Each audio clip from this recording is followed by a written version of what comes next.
And we picked up what we could to try to save it, but it didn't do no good because the water just done took over everything. They were up all night and were huddled on the hood of their car until they were rescued by Good Samaritans. I thank God for these gentlemen. Another resident, Beverly Johnson, was waiting on her car since last night. Flood rescues are the top priority now in Texas as rain from Hurricane Harvey continues to pour down. Houston's mayor says more than 2,100 people have been rescued from high water, some even by Coast Guard helicopter. But countless more have been saved by private individuals using jet skis, paddles, even canoes.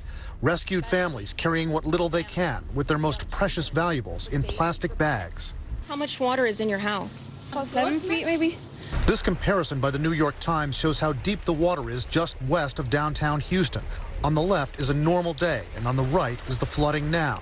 Flooding will only worsen in the coming days, forecasters say. About 25 inches more rain could fall, in addition to about 25 inches that has already come down. More than 6,000 victims have already been evacuated to centers in Houston and Friendswood, and authorities are bracing for that to reach up to 30,000 as flooding worsens under the continuing rain.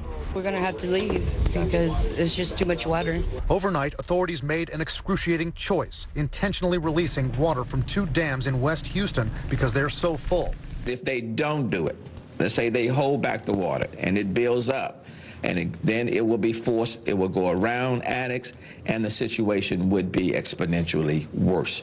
But that means even more floodwaters will hit neighborhoods downstream. Gotta go. The water's coming up really fast. Residents downstream forced to evacuate, even though their streets are not flooded yet. They're giving us till no time. It's already up, so we're out. And we're showing you some live pictures of people who've taken refuge here at the convention center in downtown Houston. These are among what we're told are about 2,500 at least. That many people who have taken refuge inside the shelter.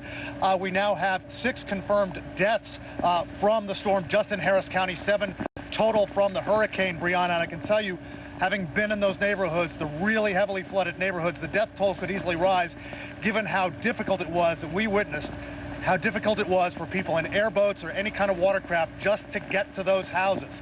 They're going to be pulling people out of there for days. Brianna?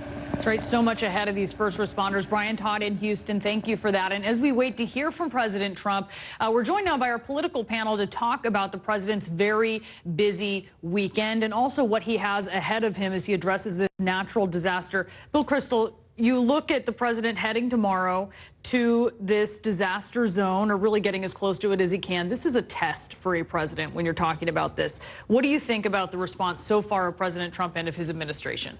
I mean, it's hard to tell, obviously, and we'll know much more later.